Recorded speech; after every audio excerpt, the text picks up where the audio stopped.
اینا نشونه‌های خوبیه. میونه این همه نشونه‌های خوب من کجا وایسادم؟ راستشو بگم تو بهترین نشونه این روزای منی.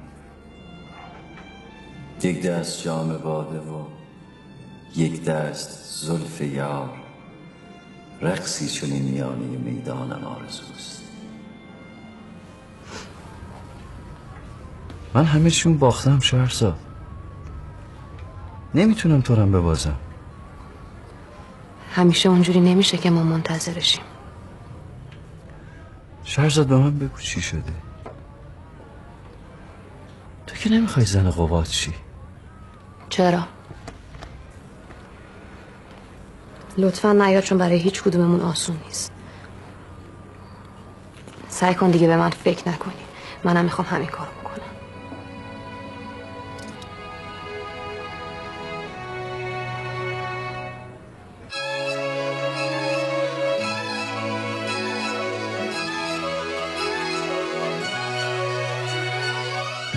یه پاییز زرد و زمستون سرد و یه زندون تنگ و یه زخم قشنگ و غم جمعه عصر و غریبی حسر و یه دنیا سؤال و تو سینم گذاشتی جهانی دروغ و یه دنیا غروب و یه درد عمیق و یه تیزی تیغ و یه قلب مریض و یه آه غلیظ و یه دنیا محالی تو سینم گذاشتی. رفیقم کجایی؟ دقیقا کجایی؟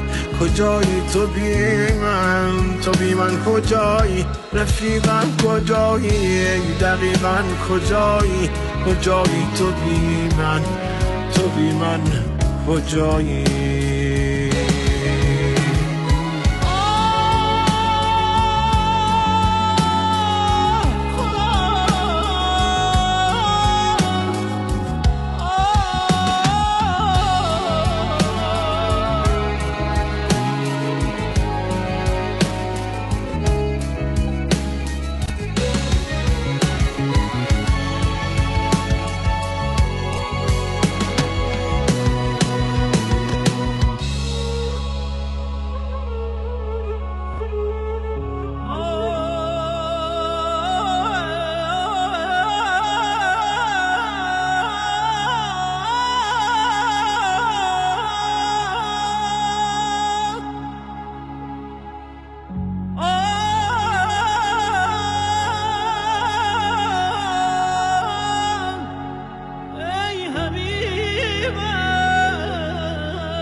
یه دنیا غریبم کجایی عزیزم؟ بیا تا چشام تو چشمات بریزم. نگو دل بریدی خدایی نکرده، ببین خواب چشمات با چشمام چی کرده. همه جا رو گشتم کجایی عزیزم؟ بیا تا رگامو تو خونت بریدم. بیا رو تو رو کن منو زیر و رو کن، بیا زخمهامو یه جوری رفو کن. عزیزم کجایی؟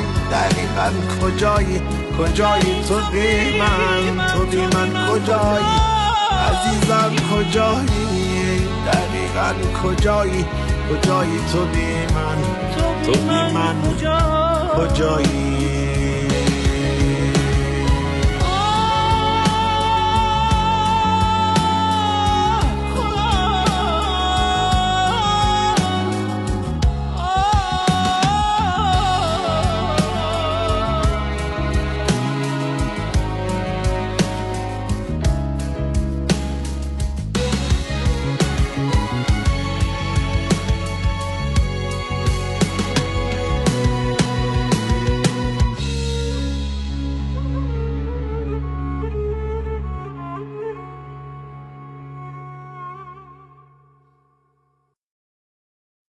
قصه فرار به شیراز هم میگم. اولش اصلا برام اهمیتی نداشت، به هیچی نگرفتم، ولی الان نمیتونم. من از گذشته شما نپرسیدم، شما هم از گذشته من نپرسید لطفا. فقط یه سوال، خیلی دلم میخواد جوابش بدم. تو هنوزم دلت باشه؟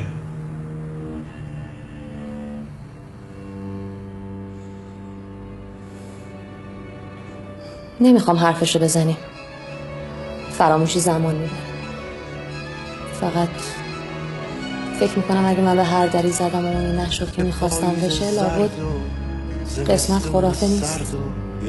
هست یه زخم قشنگ و غم جمعه عصر